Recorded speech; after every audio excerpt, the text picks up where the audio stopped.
Kay Daigle of Beyond Ordinary Women Ministries. Welcome to this podcast video episode. Our special guest today is Nika Spalding. Welcome, Nika. Thanks, Kay. I'm excited to be here with you. Well, it's always great to have you. We Thanks. always love it when you are our guest. Nika is the resident theologian at St. Jude Oak Cliff in the Dallas area. She is a Master of Theology from DTS. And our topic today is about the image of God. We're talking about what it means to be God's image. Explain that a little bit for us, Yeah, because I think usually we would say what it means to be in the image of God, but what does it mean to be God's image? yeah, that's really good. I like that you clarify that because I think that's an important part of this conversation. So we use the phrase image of God or imago Dei, if you've heard the Latin one, this idea of humanity at the end of creation. God makes the heavens and the earth. He makes all these days. He fills the days. It's incredible. And then creation crescendos at the top and kind of breaks from the pattern. You know, you sort of have a creation, day and night, creation, day and night, day and night. And then all of a sudden the camera zooms in and God gets to the top of creation, which is in Genesis 1:26 and 27. Let's make mankind in our image, male and female. And you have this image language that gets picked up there. And what's really interesting about that is people forever have been talking about the image of God. It's a big idea in theology, but sometimes people will talk about it as if it's something you can do, or as if something that you receive, or maybe like you could bear it or you cannot bear it. And really, I think an important distinction is no, you just are the image of God. You don't do something to become the image of God. We just exist as the image of God because that's what it means to be human, is all humans are the image of God rather than we can act like the image of God. And one of the distinctions that I like to make is sometimes people think that we are the image of God because we're rational. You know, we were talking about pets before we hit record, and I love my dog more than more than I probably should.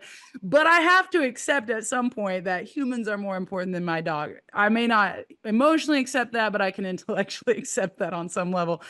And that is, and people will say, well, yeah, because, you can reason, you can marry, you can logic, sort of all these things. And it's like, well, that then means people who with intellectual disabilities then don't image God. And we wouldn't say that. We would say people with disabilities, people at the end of their life, people who lose their capacity to think and reason still are the image of God. And so when we talk about the image of God, I think it's important to talk about it from the biblical ancient Near Eastern context and how the first audience who hears their image of God, what they would have thought of, as opposed to what philosophers 2,000 years later might say about it.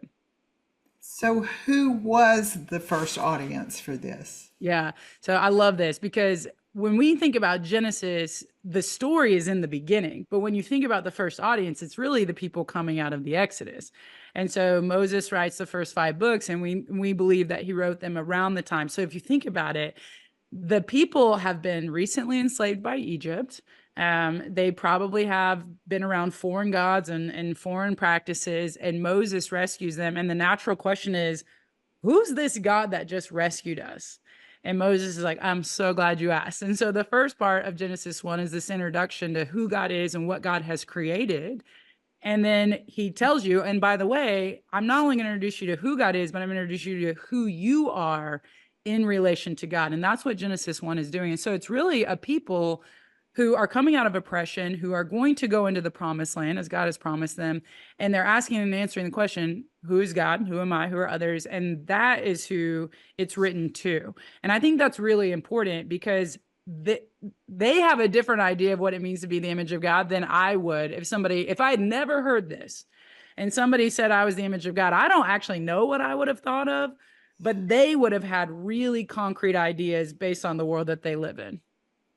And what would that be? Yeah, I love this. So I'm stealing all these ideas from Carmen Imes, who wrote Being God's Image, and then my friend Nathan Wagnon, who did his doctoral research on the image of God. And what both of them have done is they said, okay, in the ancient Near East, which is where the people are, where they exist, where they live, what did the image of God mean then? And there's four big things. And so the first one is this, is that it's corporal. And what I mean by that, it's a fancy word for like, it's material. It's not an idea, but it's a thing.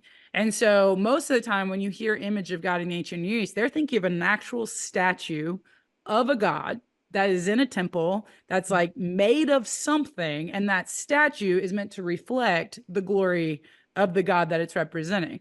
And so I always make the joke, it's a material world and we're all material girls. And so part of what it means to be the image is it's more than intellect. Like we were just saying, it's more than reason. It's more than your spirit. It is your whole self bears the image of God. Your hands are good. Your mind is good. Your body is good. And all of you, not just your mind, but all of you is meant to reflect the glory of God. So that's the first thing, is that it's material.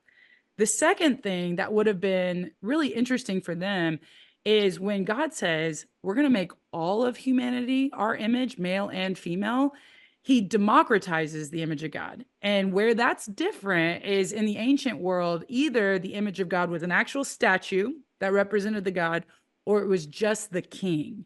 They believe the king, the grand poobah, whoever was at the top was the spokesperson for God. And this is a very normal idea in the ancient world. So it'd be normal for you to think like, oh, that guy, the one in charge, he's the image of God. And when Moses says, no, no, no, no, no, no, all of us are the image of God, that would have been a really wild idea. And it tells the people who are coming out of Egypt, you all belong to the royal family. You know, I think sometimes one of my roommates grew up in a very sweet, loving Christian home.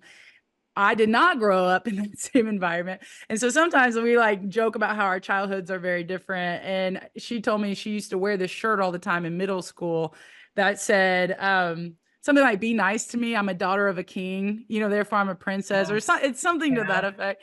And, you know, I want to make fun of her. And then I told her, I was like, it's pretty good theology though. I mean, because this idea of you're the image of God means all of the people of God belong to God's family, not just the king. And so that's the same thing. So first one, material. Second one is democratized.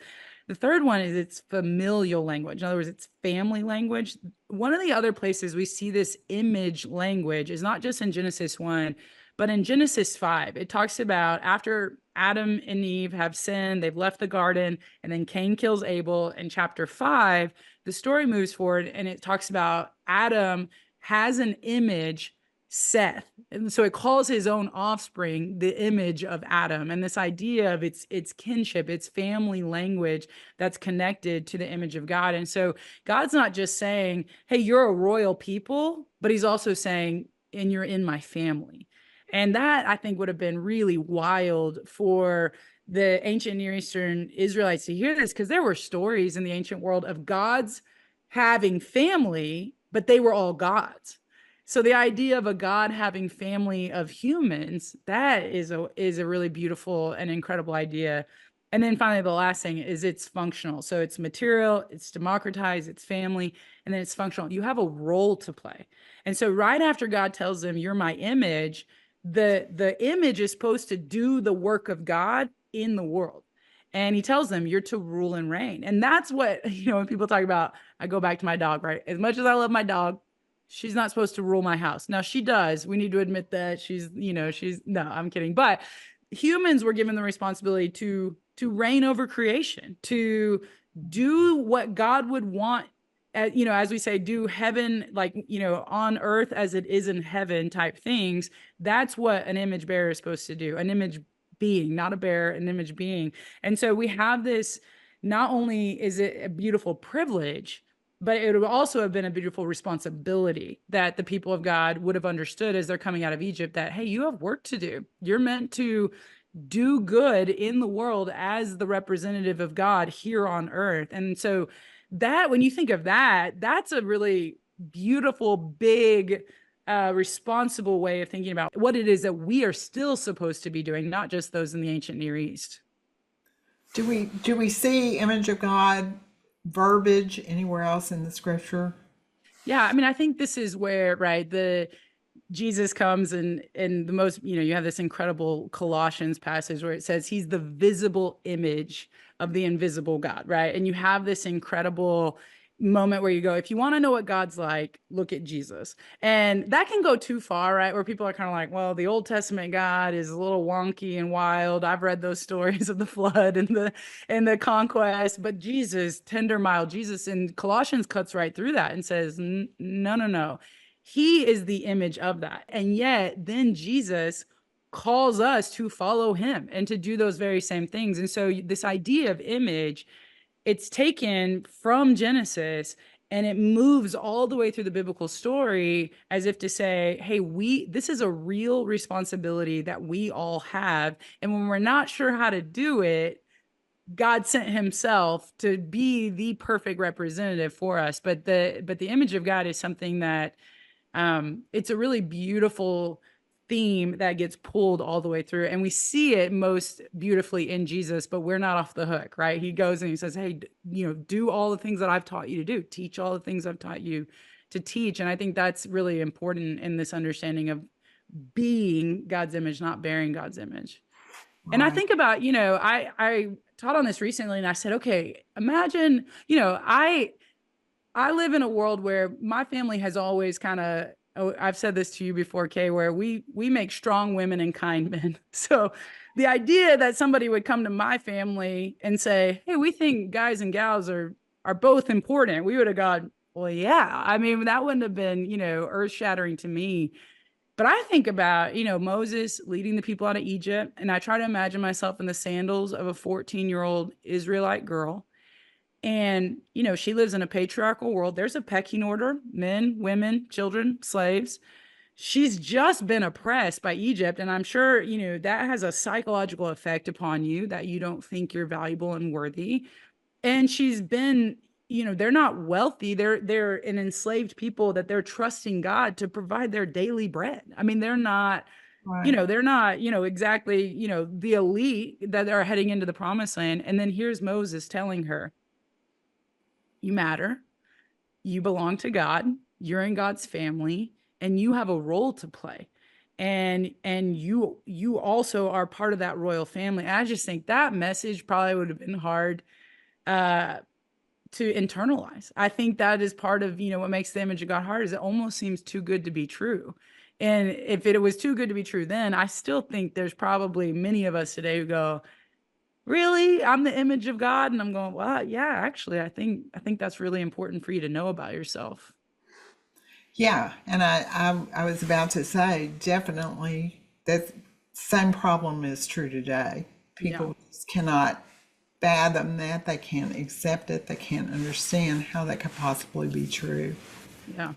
Well, and I think one of the difficulties about the image of God is not only is it hard to believe for ourselves, if I put myself back in the sandals of the Israelite girl, I think one, I would be blown away that I, as a female, could be the image of God, because mostly only men, there were female goddesses, but for Yahweh, who likes to call himself Father, that's the way he, I would be going, in what way am I to the image of God? So I would have been blown away by that. I would have been challenged to realize I can't bear God's image alone. That's part of this, language as well, as like male and female. This idea of a community bears God's image. And that would be hard, where there was so much division between men and women in the ancient world. I have guy friends now that I go play pickleball with and goof off, but really in the ancient world, there was a male domain and a female domain, and it crossed, but not in the same ways that in more modern times that we see. And so I think that would have been a challenge to her. But where I would have probably maybe been a little frustrated is when I would have been thinking about those stinking Egyptians who treated me so poorly Mhm. and wronged my family, wronged the people I love for so long. And I would have been challenged by that message that they too are God's image. And I think that is not only the double side of this that makes the image of God hard, is if we get to the point where we accept it for ourselves, which we should, we also have to accept it for every human. And we as humans have a tendency to want to degrade and diminish and, sort of, well, I'm an image of God. Me and mine are, yeah, it makes sense that we are the image of God, but not the Egyptians, right? And God puts a challenge right there in Genesis 1 to see all of humanity through the lens that God does, which is they are ultimately the image of God. It doesn't mean that there aren't boundaries. It doesn't mean there isn't justice. Certainly all that applies, but we as Christians are too quick to dehumanize in our rhetoric and sometimes in our behavior. And Genesis 1 stands in stark contrast to that and is a challenge to us, not just for ourselves, but for the way that we treat our neighbors. Well, I mean, isn't it true that really for centuries the church leadership said that women were not made in the image of God? It was only men. Yeah. Yeah. And this is why you got to go to seminary sometimes and learn all these words and all these things, right? So there's this really beautiful interplay in the Hebrew where there's sort of a source and a thing that comes out of the source. And what I mean by that is out of Adam, man, comes Adama, woman. Out of the, Eretz comes the humankind. Like you have this corresponding language. And when you read the Hebrew, there seems to be this really strong correspondence between Adam and Adama. Well, when you translate it into the Greek, now you got Aner and Gune. And so suddenly it seems as if you're saying man is made in the image of God and woman is made in the image of man. And when you do that, you inevitably end up with a pecking order. You end up with, God's up here, and then men are here, and then women are here. And that is not at all the language that is in Genesis 1 when you read the Hebrew, and certainly not the message that is throughout. I always joke that people go, why is there, two creation accounts in Genesis 1 and 2? And I'm like, well, it's because God's a really good storyteller. And so in Genesis 1, he backs the camera out 30,000 feet and he's just going and creating, the whole world and everything in it. And then he zooms the camera in, and suddenly you have, really relational God talking about Adam and Eve. Adam doesn't have a companion for himself. He brings him all the animals. He gets to name all the animals, and then he creates Eve out of Adam's side. And even in there, where it talks about he needs an azer, that language, that Hebrew word for what a woman is. So many times our English Bible translates it as helper. And that's not a good translation. It really is more like a suitable companion, which is how the Net, our alma mater DTS, translate it. And most of the time when Azer is translated in the Bible, it's translated in war language, and it's God himself being a strong helper and rescuing the people. So Azer is already a word that has a lot of strength. And so I think over the years, whether it be unintended bias or not, it's creeped in, and we've allowed this idea of the image of God to be reserved for one half of humanity, when the Hebrew is saying, hey, man is incomplete without woman, and the two of them together bear God's image. And that has such huge implications for what we even understand, what it means to, I always tell people, if you lived alone on an island and you had no other people on that island, I would say to you, sure, you're gonna have to do the best you can to be God's image there. But if you lived out on that island and there were other people there, but you just refused to talk to them, you're not actually living into the image of God, because God himself exists in a community, 3 persons, 1 essence, as a Trinitarian God. And so when God himself says, let us, plural, make humanity, male and female, you see this community piece of the image of God that goes missing when only men are the image bearers. And so I think it's an important distinction, and hopefully the better writing is coming out and kind of putting that away. But you're absolutely right. For a long, long time, men were the image of God, and women were grateful to have men to be after. And thankfully, I think we're coming away from that and getting better theology and better study on this. Right, I totally agree. I wanted to bring it up though, because some of our audience may have heard this, that men are made in the image of God and women are not, or they knew that for many centuries that was the teaching. So how is it that we know that that's not the case? So Yeah, thank you for laying that out for us. I think that's really important for women to understand. They absolutely. are made equally in the image of God, just as men are. Yeah. Yeah. And I think, you look at the Bible. I always, people will sometimes say the Bible's not good for women, right? And they'll make accusations against God. And I go, man, I don't know. If you read it, seems like God really loves women. He seems like he's constantly using. I mean, you look at the Deborahs and the Marys and the Nymphas this weekend on Mother's Day, I preached about Eunice and Lois, and who Paul is writing to Timothy, who's planted a church in Ephesus, and he tells Timothy, "Hey, I know that you have a sincere faith because of your mom and your grandma." and they pass that on to you. And I think, if here's this older man writing to a younger man, things are hard in Ephesus. When they planted the church there was rioting. They have, pagan worship of Artemis there. Things are tough for Timothy. Things are tough. And Paul doesn't say to him, hey man, buck up, eat Bible for breakfast and get out there and, be a man. Instead, he says, hey, don't forget, you have a sincere faith because you had a good mom and a good grandma. And I think there's something really tender and beautiful. And I made the statement, every good man knows a mom got him there, and every good woman knows a mom got him there. And I think this is important to understanding. God allows his own son to be entrusted to a young woman. There's so much about the Bible that's beautiful. And when we start with the right understanding that men and women are the image of God, and that means we need each other, then hopefully that moves into spaces of cooperation and love and community, as opposed to the fighting and the friction that is. The world does fighting and friction just fine. What if Christians could come together and do unity and love and companionship? We might show the world there's a different way. Yeah. The whole idea of being the image of God, I never heard this I wish I could remember exactly when it was that I began to hear this teaching.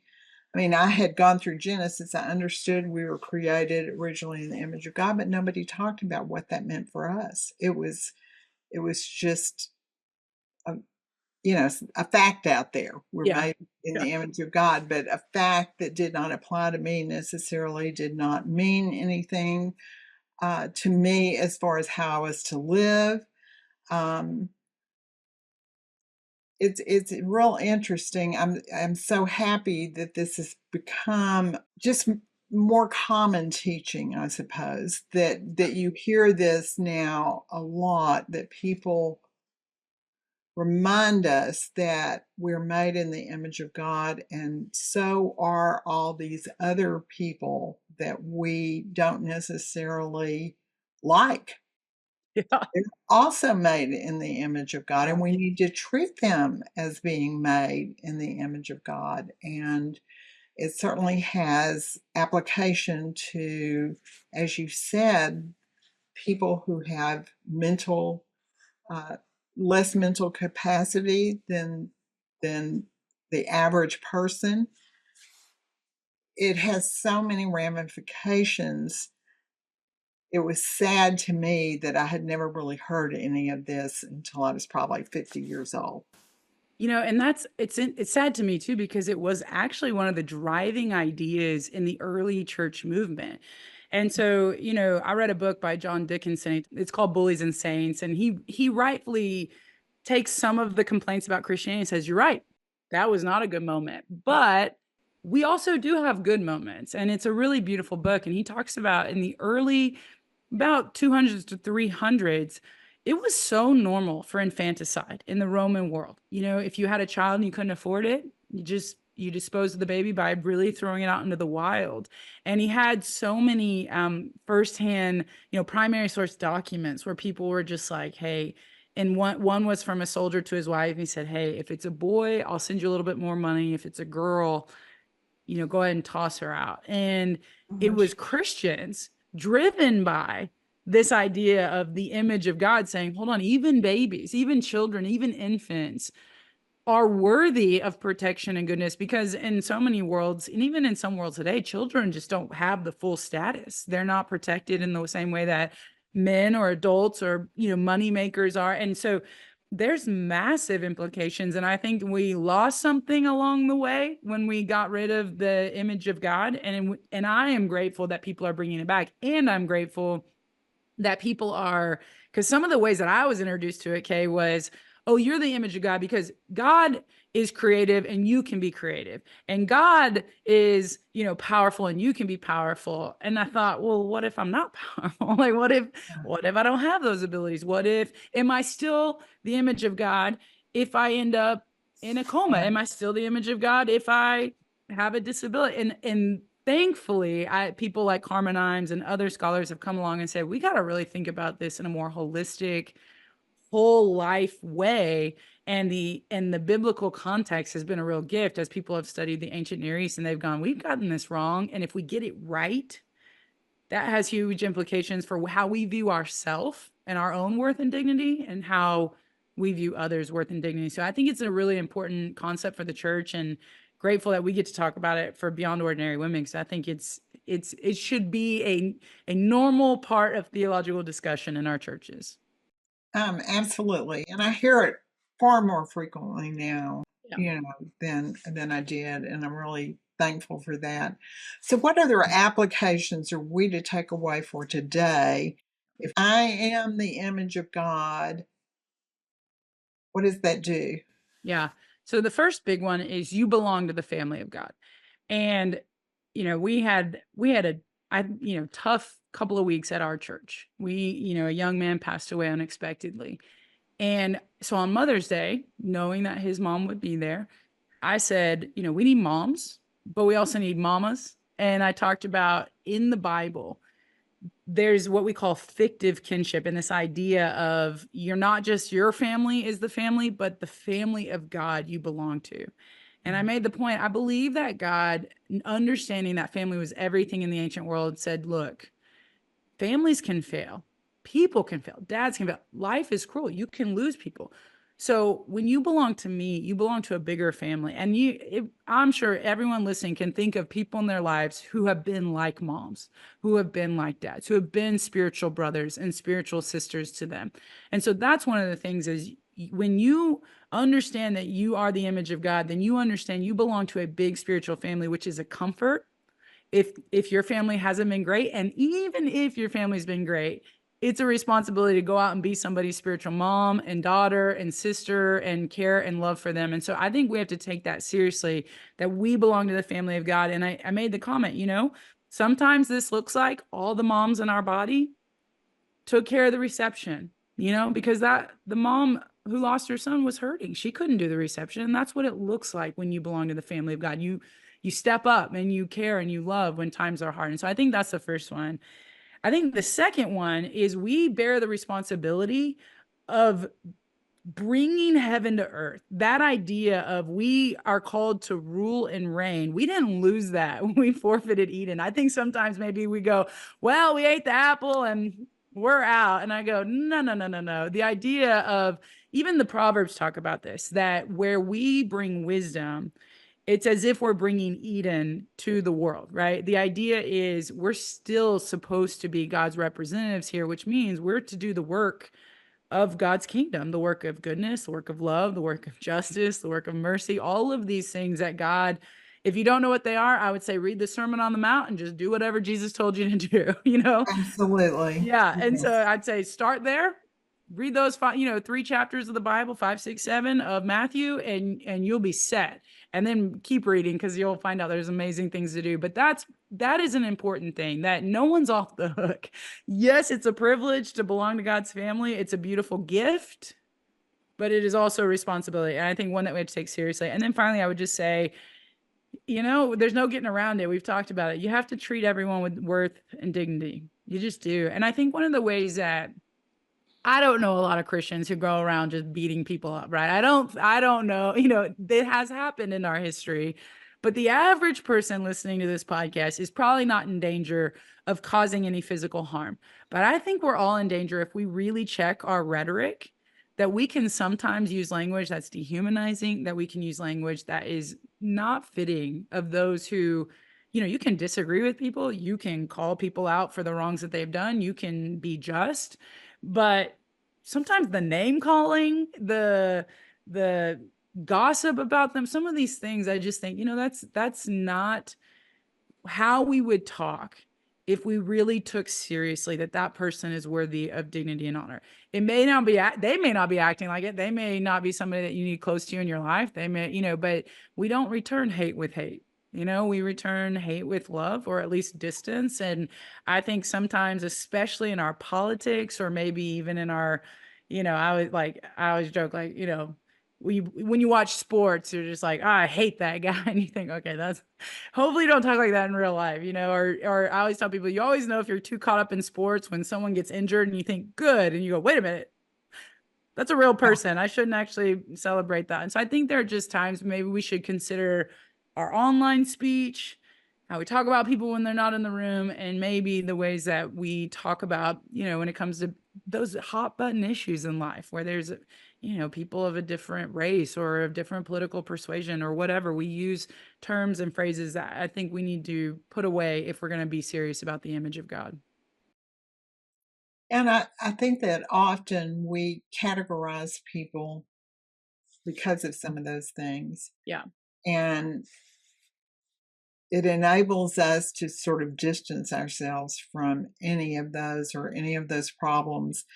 And that's just not the way of Jesus. That's not the way we image God. God is there, God is with them, and he loves them as much as he loves us, and they are made in his image. And the idea of being the image of God is one of those ways that we know we're not supposed to live that way, that we are supposed to see people and empathize with their problems and their needs instead of blaming them for everything that's wrong with them. Yeah, I think that's so good. Yeah. Well, thank you, Nika. This has been very helpful, and hopefully, it will help a lot of people out there as they think about how to live out their lives and show forth God to the world and do the work of God in the world. We have some other resources that sort of border on this idea.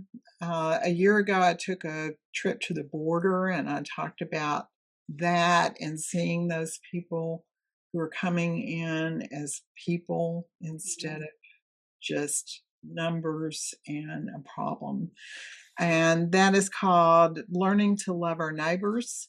And you can find that by going to beyondordinarywomen.org, go up to the menu under resources, and go down to the Caring Well on the menu. We also have some video and podcasts from other groups that sometimes we marginalize. We have sexual identity and gender identity, which is really purpose to help us understand how to love people that we don't necessarily agree with the choices they've made. We have several resources on racial reconciliation, and we have one on sexual abuse in the church. So I think all of those are really dealing with people that we need to care and love well, who are not necessarily like those in this audience that we would listening or watching what we're talking about. Yeah, I think that's terrific. Yeah. So we invite you to browse those and browse our other resources. And we thank you again, Nika. It's always fun and a privilege to be on air with you. I love it. I come back as often as you'll invite me, Kay. I love Beyond Ordinary Women. I love what y'all do. Well, I'll invite you more. Great.